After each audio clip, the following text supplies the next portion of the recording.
¿por qué motivo de golpe y porrazo se convocan elecciones? Es evidente que es potestad de la presidenta convocarlas, ¿no? Pero es difícil de entender, Luis, que aparte de los cálculos de aritmética o de cálculos políticos, lo de la estabilidad no parecía, se habían aprobado unos presupuestos, no se había perdido ninguna votación y de repente nos vemos arrastrados a una campaña electoral, ¿no? Mira, yo tengo mi propia análisis de lo que ha ocurrido, ¿no? Y cuando ha ocurrido me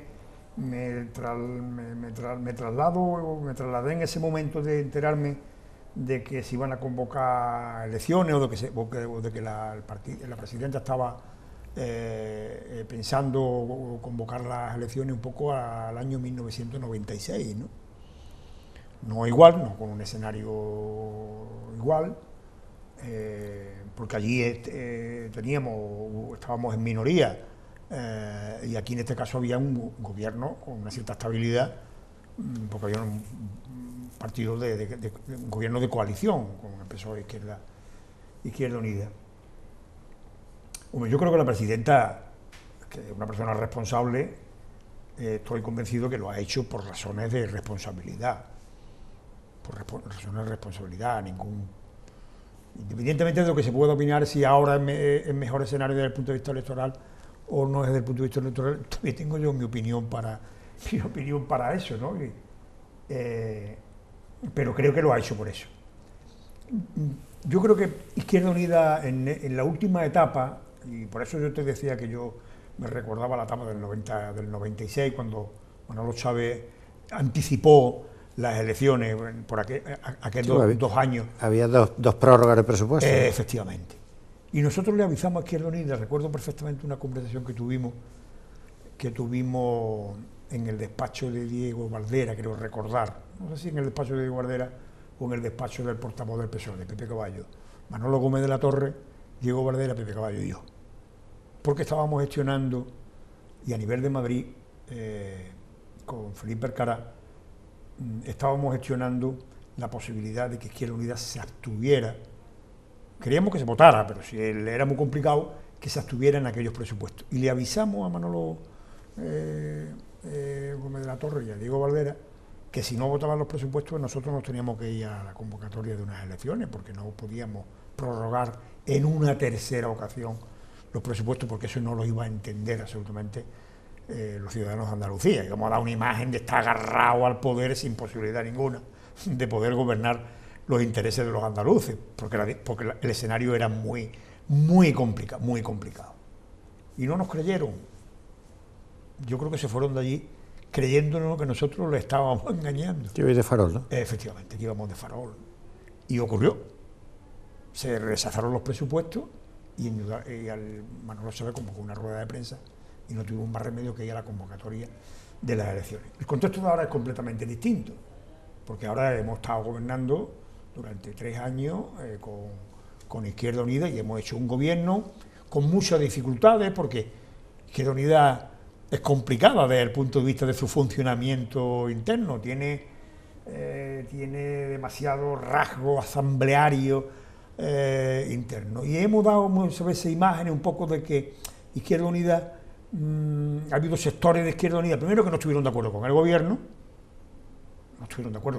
y lo han manifestado a lo largo de estos 3 años, y segundo, que dentro de Izquierda Unida había sectores que querían jugar al papel de gobierno y oposición, y eso no es posible, porque eso deteriora mucho la imagen del gobierno. Y hay un ejemplo claro de eso, que yo creo que eso es una de las reflexiones a la que llegó la presidenta cuando hizo la convocatoria de las elecciones. La última etapa de Monteserín con Torrijos en Sevilla nos costó precisamente que gobernara al final el Partido Popular, porque hubo un año y pico donde todos los días había un problema de escándalos, follones, problemas entre Izquierda Unida y el Partido Socialista, y eso a la gente no le gusta. Tenemos ejemplos de eso también, tanto en Galicia como en Cataluña. La etapa de la gestión del gobierno entre el PSOE y el BNG en Galicia, la última etapa fue tremendamente negativa. Todo lo que proyectamos a la opinión pública gallega y todo lo que proyectamos a la opinión pública en Cataluña también, porque también hubo problemas en el tripartito, era una incapacidad para poder gobernar y para poder responder las cosas. Y eso tenía generando un desgaste muy importante que al final nos costó indudablemente que la derecha se ganara tanto en Cataluña como en los ejemplos que estoy poniendo de Sevilla. Yo creo que Izquierda Unida, desde que Garzón entra y se hace, diríamos, fuerte en Izquierda Unida, desde que aparece y irrumpe de una manera importante después de las elecciones europeas el partido de Pablo Iglesias, Podemos, yo creo que le entra a Izquierda Unida una gran preocupación y pretende ocupar el espacio político que Podemos está ocupando, porque ellos consideraban que eran los llamados a aglutinar en torno a ellos a todo ese desgaste que el Partido Socialista está teniendo en estos momentos. Y cuando irrumpe Podemos, creo que van tomando decisiones, creo que van proyectando a la sociedad de Andalucía cuestiones que no eran entendibles desde el punto de vista de la dinámica y de las reglas de juego de dos partidos que gobiernan la comunidad autónoma. Así, esa imagen de cuando soy del gobierno tengo un discurso y una posición, pero si no estoy del gobierno, soy de Izquierda Unida, tengo y critico al gobierno con dureza, eso indudablemente yo creo que es una de las razones por la cual la presidenta hizo que dijera, mire... Pero puede ocurrir, Luis, que la aritmética, si se cumplen las previsiones de las encuestas, que tú tendrás una experiencia muy grande en las previsiones de las encuestas y los resultados finales, pero que si se cumpliera, la aritmética parlamentaria va a ser diabólica, porque ponte que se cumplen, que el Partido Socialista es el partido más votado y con más diputados, pero no tiene mayoría por sí mismo, ni siquiera suma mayoría parlamentaria por sí mismo con Izquierda Unida, y entonces no le queda más remedio que alcanzar acuerdos con el Partido Popular o con Podemos, y cualquiera de los dos acuerdos, con uno o con otro, es una erosión grande para el Partido Socialista. Si es con el Partido Popular, porque le abre el campo a Podemos de cara a las generales, y si es con Podemos, le abre el campo al Partido Popular para las generales. Entonces es diabólico, ¿no? Mira, yo la experiencia siempre me decía que incluso teniendo la mesa magnífica y extraordinaria encuesta, uno no se puede fiar. Mira lo que le pasó a Javier Arena, ¿no? Por cuarta vez, ¿no? O Artur Mas, fíjate. O Artur Mas, ¿no? Es decir, que convoca a uno, es decir, tiene uno los mejores resultados encima de la mesa, creyéndose que todo está hecho. Y después los ciudadanos, una cosa es lo que opinan cuando lo llaman por teléfono y le preguntan cuál es el estado de ánimo a la hora de responder una encuesta, porque eso tiene mucha importancia. Por eso las empresas siempre hacen una cocina que difiere del voto, de la opinión directa del ciudadano cuando responde a qué partido va a votar, porque una cosa es el sentimiento del que responde en un momento determinado, que en ese momento determinado, pero tú ves cómo está el estado de ánimo de esa persona cuando le llama, ¿no? Y teniendo en cuenta además también que efectivamente en Andalucía en estos momentos hay más de 1 millón de personas que seguramente cuando lo llaman su estado de ánimo no es favorable a opinar a favor de los partidos que están gobernando a nivel nacional y a nivel de Andalucía. Entonces, ¿qué quiero decirte con esto? Que una cosa son las encuestas, que indudablemente las encuestas indican un estado de ánimo del electorado, indican unas tendencias al mismo tiempo, pero a la hora de votar yo creo que la gente afina, la gente afina porque la decisión de depositar un voto en la urna es un acto de responsabilidad muy grande por parte de los ciudadanos. Y mi experiencia me dice que en momentos determinados se veían que determinados partidos podían irrumpir en las encuestas con fuerza, pero que después a la hora de la votación la gente iba y volvía a su partido que consideraba que iba a defender mejor sus intereses. Yo creo que el Partido Socialista va a tener mejor resultados de lo que las encuestas dicen, y creo que el Partido Popular también va a tener mejores resultados de lo que las encuestas dicen. Yo no me puedo creer que en Andalucía una parte muy importante del electorado de la derecha deje de votar a la derecha con el riesgo de que gobierne otra vez la izquierda durante otros 4 años. Eso no va a ocurrir así. siempre históricamente la derecha se ha movilizado más que la izquierda.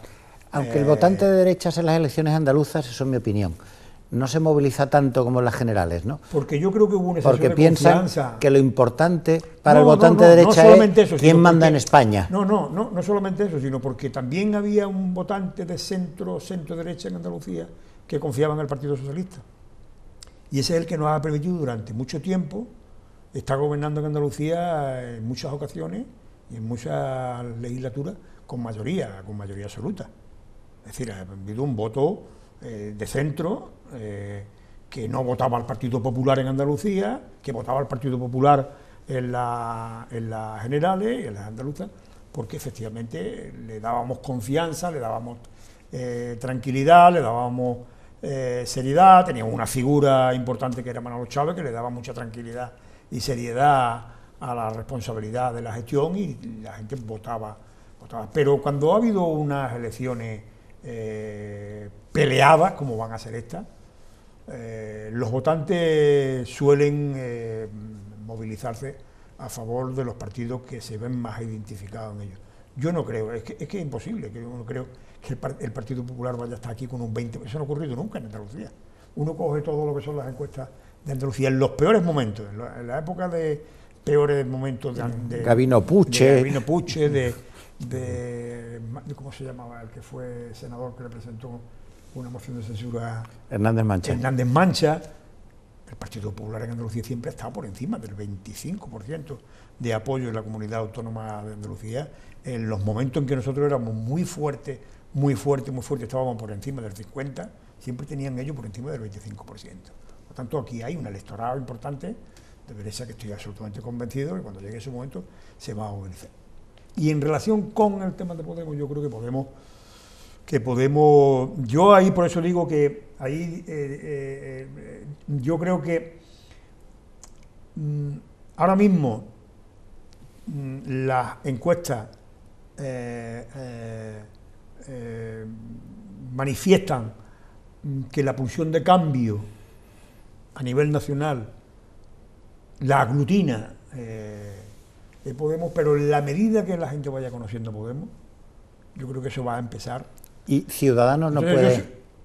Te iba a decir, Ciudadanos sobre el electorado del PP no puede cumplir la misma función de desahogo que Podemos en el electorado del PSOE. De hecho se está viendo en la opinión de las encuestas.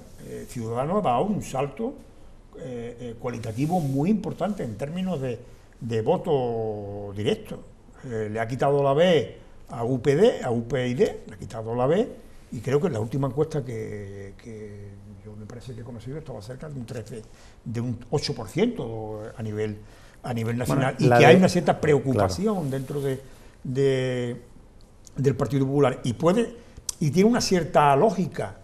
Si efectivamente a nivel nacional, y por eso yo creo que el Partido Socialista tiene que, a nivel nacional, los responsables del partido a nivel nacional, tienen que afinar mucho a la hora de trasladar a los ciudadanos cuál es el proyecto con el cual nosotros nos queremos presentar en estos momentos frente al Partido Popular.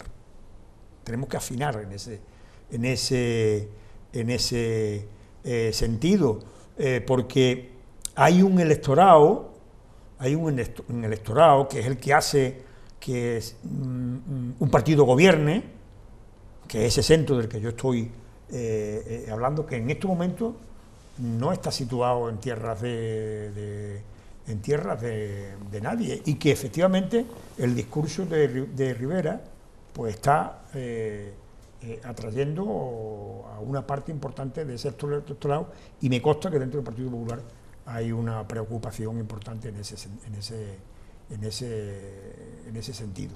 Lo que sí parece que las encuestas indican es que los parlamentos no van a ser como han sido hasta ahora. Parece ser que no van a ser como han sido hasta ahora. Y yo, bueno, quizá porque ya uno tiene mucha edad y mucha experiencia en ese sentido, a mí me parece que Podemos cometer un error intentando hacer un discurso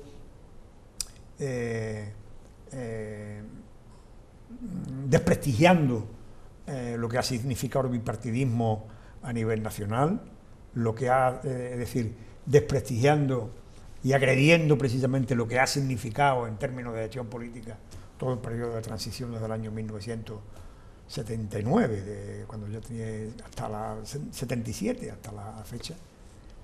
Se habrán cometido errores, indudablemente, con toda seguridad, porque un partido pierde unas elecciones en función a los errores que comete. Nosotros habremos cometido errores, seguro, cuando la gente decidió de dejar de votar a Felipe González es porque habíamos cometido errores. Cuando la gente decidió de dejar de gobernar, decidió de que no gobernáramos con Zapatero, es porque indudablemente cometimos errores. Cuando aquí perdimos elecciones, las mayorías que teníamos en Andalucía, es porque habremos cometido, sin ningún lugar a duda, en ese sentido, y esa es la capacidad que tiene que tener un partido para ser capaz de analizar esos errores y de corregirlos. Pero lo que sí está claro es que esa casta de la que habla tan despectivamente los dirigentes del partido de Podemos, que creo que cometen un error, consiguió con su política y con su manera de hacer política de poner a España donde está en estos momentos, ¿no? Que es un país que tiene indudablemente mucha influencia y mucho peso en lo económico, en lo social y en lo político. Y desde luego desde el punto de vista de la gestión del gobierno, de los gobiernos socialistas son los que precisamente impulsaron todo lo que ha sido no solamente la modernidad en España, sino todo lo que han sido los grandes avances sociales que se han producido en España y a nivel de Andalucía, ¿no? Por lo tanto, creo que se cometió un error, porque la gente puede estar cabreada con nosotros ahora porque efectivamente haya visto que nosotros no hemos leído bien y no hemos interpretado bien lo que los ciudadanos nos pedían en la última etapa de gobierno socialista. Muy posiblemente sea así, vamos, no muy posiblemente, seguro que es así, porque los resultados están ahí, ¿no? Pero yo creo que la inmensa mayoría de la gente está satisfecha con lo que ha ocurrido en España a lo largo de estos 30 y tantos años de democracia. Cambiando de tema radicalmente, tengo la sensación de que tú disfrutaste como en la gestión del Bicentenario, que fue un puesto en el que yo te vi que de alguna manera te ilusionó mucho y empleaste mucho de tus contactos, de tu imaginación y de tu esfuerzo. A mí ese cargo me gustaba y además me lo creí, porque yo creía que estábamos, es decir, que teníamos que aprovechar la oportunidad de lo que significó el 12 y la celebración del Bicentenario para la ciudad de Cádiz y para la Bahía. Y creo que perdimos una gran oportunidad. Y creo que las administraciones, la administración central no estuvo a la altura de las circunstancias. Lo digo con los dos partidos en general. Sí, con los dos partidos. Yo creo que desde el punto de vista de las instituciones, quien se creía eso también era Teófilo Martínez. Y a lo mejor no, pero bueno, no es oportuno decirlo. Lo voy a decir, ¿no?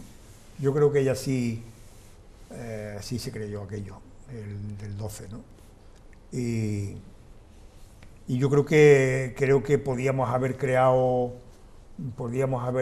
generado, es decir, un espíritu que yo, quizá a lo mejor también con el tiempo, ¿no? Porque estas cosas cuando uno es joven las ve de una manera y cuando uno ya está en una cierta distancia las ve de otra. Yo he hecho mucho en falta acuerdos en la provincia de Cádiz de los dos grandes partidos, con los empresarios y con los sindicatos, para sacar adelante proyectos que vayan encaminados precisamente al combate contra la generación de más riqueza, de mayor economía en el conjunto de la provincia de Cádiz. Yo creo que ahí no estamos haciendo lo que deberíamos de hacer. Yo me acuerdo cuando a mí me nombraron responsable del consorcio, lo primero que hice fue hablar con Teófilo Martínez y decirle: oye, mira, yo no voy a utilizar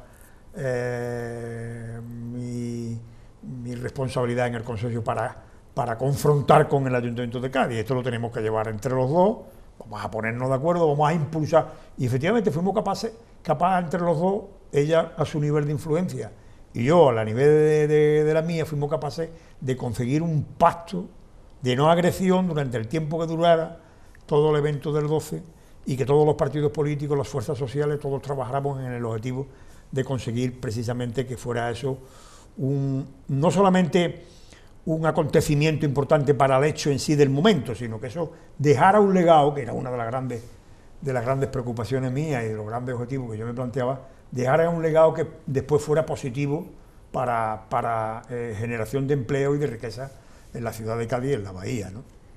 Y eso no pudimos conseguirlo, primero porque yo creo que había mucho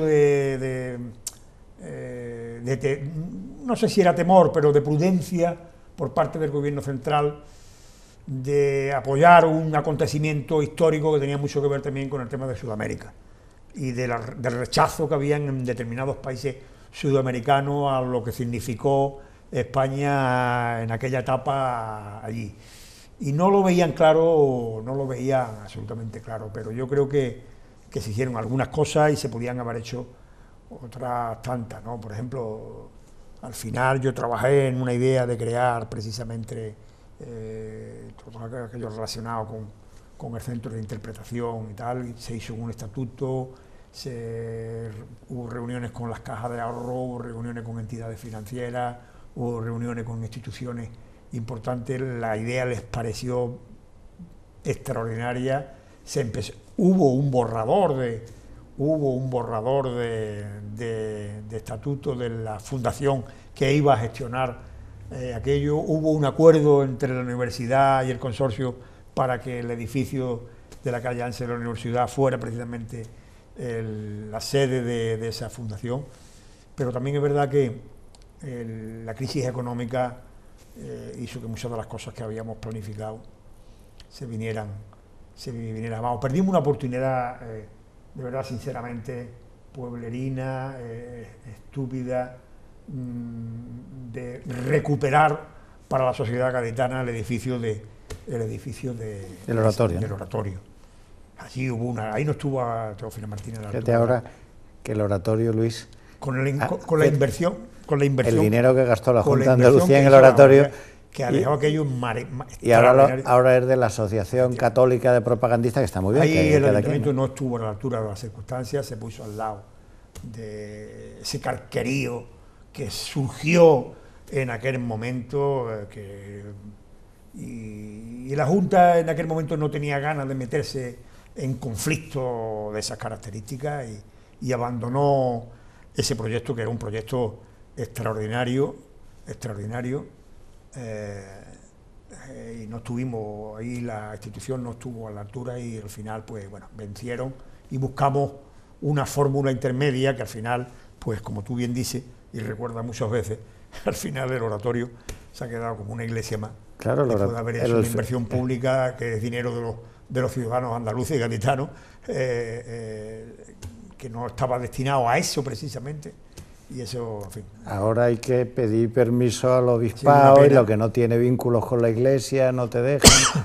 Ha sido una pena. Bueno, también recuperamos... ¿Y el castillo de San Sebastián? Claro, yo digo, recuperamos una parte del castillo de San Sebastián. Yo me acuerdo que cuando llego a la responsabilidad del consorcio me presentaron un proyecto que, como yo tenía el recuerdo del intento de crear un puerto deportivo, de no sé qué... Era una panacea en la Caleta y llegamos al Ayuntamiento en el 79 y nos encontramos con aquel espigón tan horriblemente feo. Pues lo primero que se me vino a la cabeza es esto no han cejado en terminar, que quieren poner al cabo de los 30 años otra vez el espigón aquí en el castillo de San Sebastián, porque... el muelle de Socorro. Sí. Y bueno, desde el primer momento le dije a la responsable... entonces de la gerencia del consorcio, y después con Gabriel lo gestionamos y nos fuimos a Madrid a hablar con el ministerio que estaba haciendo las inversiones allí, y dije, mira, esto lo quitáis de ahí, lo quitáis del proyecto. Además era un dinero importante, ¿no? Era un dinero importante.